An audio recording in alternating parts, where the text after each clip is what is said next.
RJD ने राष्ट्रीय पदाधिकारियों की घोषणा की। राबड़ी देवी आरजेडी की राष्ट्रीय उपाध्यक्ष बनी है। ये बड़ी खबर है इस वक्त की।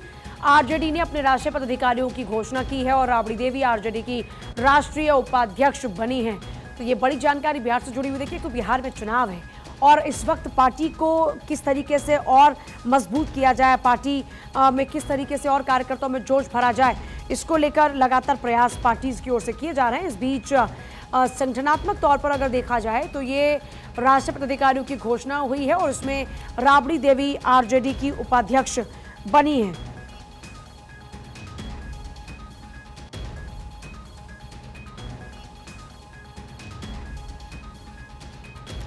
तो देखिए, लगातार आपको बड़ी जानकारी दे रहे हैं। खबर ये है और देखिए और कौन कौन किस किस को क्या क्या जिम्मेदार दी गई है। इसमें अब्दुल बारी सिद्दीकी जिनको राष्ट्रीय महासचिव चुना गया, जगदानंद सिंह महबूब अली राष्ट्रीय उपाध्यक्ष हैं, अब्दुल बारी सिद्दीकी राष्ट्रीय महासचिव हैं। तो ये आरजेडी को लेकर बड़ा अपडेट है। आरजेडी ने अपने राष्ट्रीय पदाधिकारियों की घोषणा की है।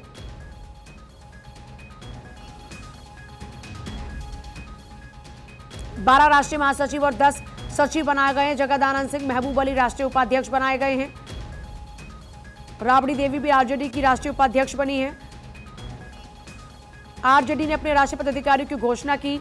12 राष्ट्रीय महासचिव, 10 सचिव बनाए गए हैं, जिनमें राबड़ी देवी आरजेडी की राष्ट्रीय उपाध्यक्ष है। 12 राष्ट्रीय महासचिव और 10 सचिव में जगदानंद सिंह महबूब अली राष्ट्रीय उपाध्यक्ष। अस्मित मेरे साथ जुड़ गए। अस्मित सिन्हा, अस्मित डिटेल में इंफॉर्मेशन दीजिएगा। बिल्कुल, देखिए, राबड़ी देवी और उदय नारायण चौधरी पहले भी राष्ट्रीय उपाध्यक्ष रहे हैं पार्टी के। उन्हें रिपीट किया है फिर से लालू यादव ने। लेकिन जगदानंद सिंह जो पहले पार्टी के प्रदेश अध्यक्ष हुआ करते थे, उन्हें लालू यादव ने ये कहा था कि राष्ट्रीय नेता का ये किया जाएगा और उन्हें ही देखिए जगदानंद सिंह को बना दिया गया है पार्टी का राष्ट्रीय उपाध्यक्ष।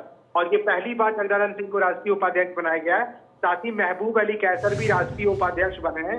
लालू यादव राष्ट्रीय अध्यक्ष होंगे, राबड़ी देवी को राष्ट्रीय उपाध्यक्ष बनाया गया है। इसके साथ साथ जो आप कहें तो 4 राष्ट्रीय उपाध्यक्ष इसमें बनाया गया है, जिसमें एक यादव जाति से हैं और दूसरे स्वर्ण राजपूत जाति से हैं जगदानंद सिंह, और तीसरे मुसलमान और चौथा दलित समाज से है। तो पूरे जो आप कहें तो इसको साधने की कोशिश की गई है जातीय समीकरण को, ताकि चुनाव में आरजेडी को इससे फायदा मिल सके। अब्दुल बारी सिद्दीकी पार्टी के राष्ट्रीय प्रधान महासचिव बनाए गए हैं। तो इसी तरह से सभी पूरे राष्ट्रीय पदाधिकारियों की जो लिस्ट है वो तैयार कर दिया है आरजेडी ने। और लालू प्रसाद यादव राष्ट्रीय अध्यक्ष को लेकर के सभी पार्टी के जितने भी राष्ट्रीय नेता हैं उनको लिस्ट तैयार कर दिया गया है आरजेडी ने। और क्या बड़े बदलाव देखने को मिले हैं इस लिस्ट में? नहीं, बदलाव यही है पूजा कि देखिए, इसमें बहुत जातीय समीकरण पे फोकस किया गया है। क्योंकि मैंने पहले ही बताया कि 4 जो राष्ट्रीय उपाध्यक्ष बने हैं, एक तो यादव जाति से बनाया गया है, दूसरे राजपूत जाति से, ताकि जो आरजेडी का वोट बैंक है, राजपूत का भी काफी ज्यादा वोटर्स आरजेडी के फेवर में वोट करते रहे हैं।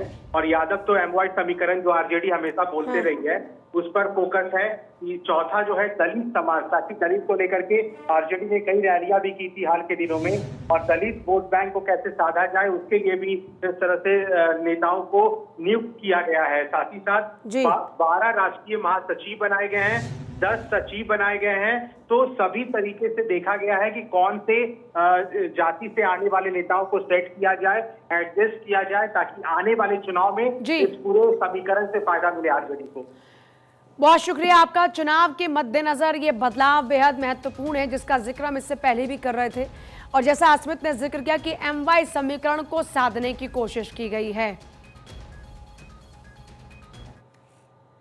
Social media